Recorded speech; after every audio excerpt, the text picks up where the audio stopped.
नमस्कार, मैं हूँ कृष्णा और आज मैं लेकर के आई हूँ उड़द दाल के लड्डू। जो सुबह सुबह इनको अगर खा लिया तो दिन भर एनर्जी से भरपूर रहते हैं। तो चलिए आज हम उड़द दाल के लड्डू बना रहे हैं। इसके लिए हमने 100 ग्राम काजू, बादाम, पिस्ता, किशमिश, इलायची पाउडर, 100 ग्राम गोंद ले लिया है, खोपरा लिया है 2 और उड़द दाल थी उसको हमने पीस लिया है। आधा किलो घी लिया है हमने। अब कढ़ाई में हमने घी डाल दिया था। जब घी हमारा गर्म हो गया है तो हमने गोंद को फ्राई कर लिया है। फ्राई करते टाइम ऐसे फूल जाता है गोंद, इसका मतलब होता है कि हमारा गोंद सिक। इस तरह से चलाते रहेंगे, इनको गोल्डन ब्राउन होने तक फ्राई करेंगे। जब ये गोल्डन ब्राउन हो जाएंगे तो हम इन्हें निकाल लेंगे। इसका मतलब होता है कि हमारा गोंद फ्राई हो चुका है। अब हमारा ये जो गोंद है वो फ्राई हो चुका है। इसको कढ़ाई से बाहर निकाल लेंगे हम जारी की सहायता से और ठंडा होने के लिए रख देंगे।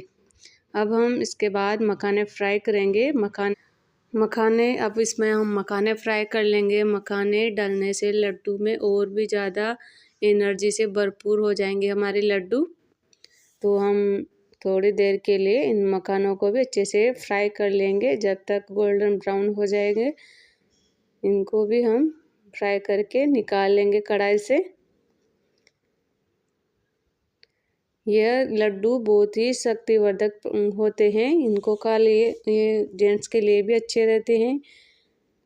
और अब हम ना ड्राई फ्रूट लिए थे जो दरदरा पीस लिया है इनको भी अच्छे से फ्राई कर लेंगे। इसमें किशमिश, काजू, बादाम इन तीनों को ले लिया है और इनको भी फ्राई कर लेंगे। फ्राई करने से ड्राई फ्रूट में बहुत ही अच्छा टेस्ट आता है।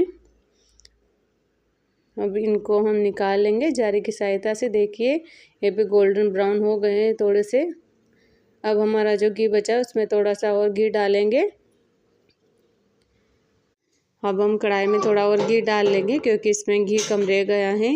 इस घी में हम जो उड़द की दाल का आटा पीसा है उसको हम इसको में सेक लेंगे अच्छे से। बिल्कुल मीडियम फ्लेम कर लेंगे।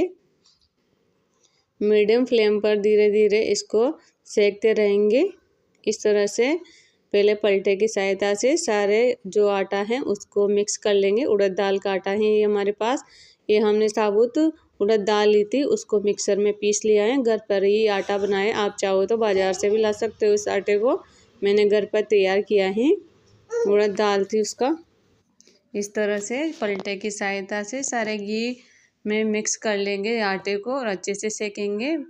जब इसमें भीनी भीनी खुशबू आने लग जाएगी इसका मतलब होता है कि हमारा आटा सिक गया है।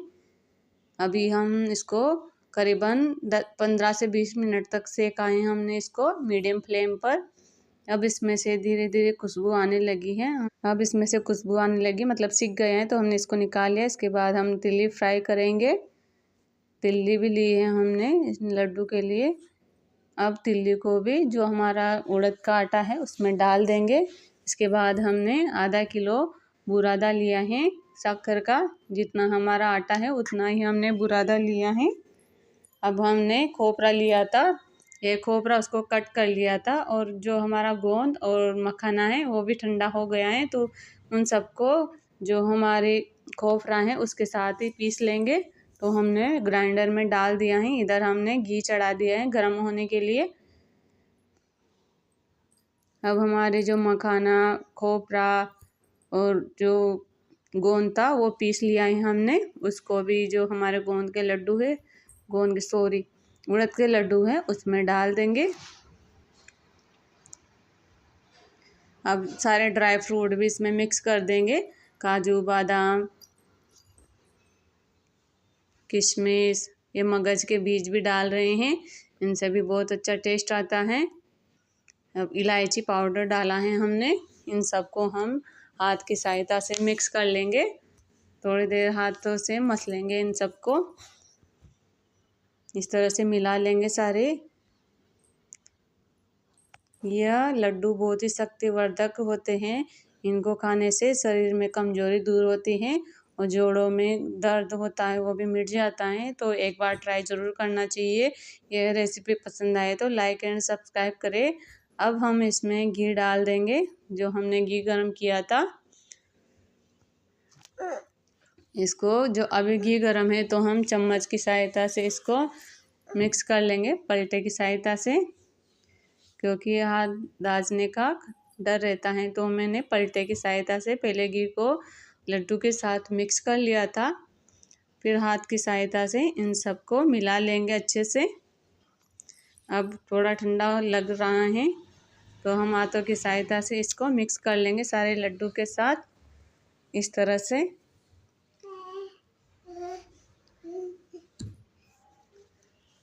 अगर हमारे शरीर में कमजोरी हो तो वो भी दूर हो जाती है लड्डू को खाने से, इसलिए ये लड्डू साल में एक बार ज़रूर बनाना चाहिए। अब हमारा जो बैटर है वो तैयार हो गया है। अब हम इनके लड्डू बनाएंगे, क्योंकि सब अच्छे से मिक्स हो गए हैं। अब इनके एक एक करके लड्डू तैयार कर लेंगे। ये लड्डू बहुत ही ताकत प्रदान करते हैं, सर्दियों में या इस टाइम पे बनाना चाहिए। रोज़ सुबह के टाइम पर एक लड्डू खा ले तो दिन भर एनर्जी बनी रहती है। अब तैयार हो गए हमारे 3 लड्डू तो बन गए हैं। इस तरह से हम सारे लड्डू तैयार कर लेंगे। देखिए हमारे सारे लड्डू बन गए उड़द दाल के, बहुत ही अच्छे लड्डू लगे हैं ये। एक बार ट्राई ज़रूर कीजिएगा और आपके कमज़ोरी दूर कीजिएगा। हमारी उड़द दाल के लड्डू तैयार हैं। इन लड्डू को हम साल भर तक स्टोर कर सकते हैं। Thank you.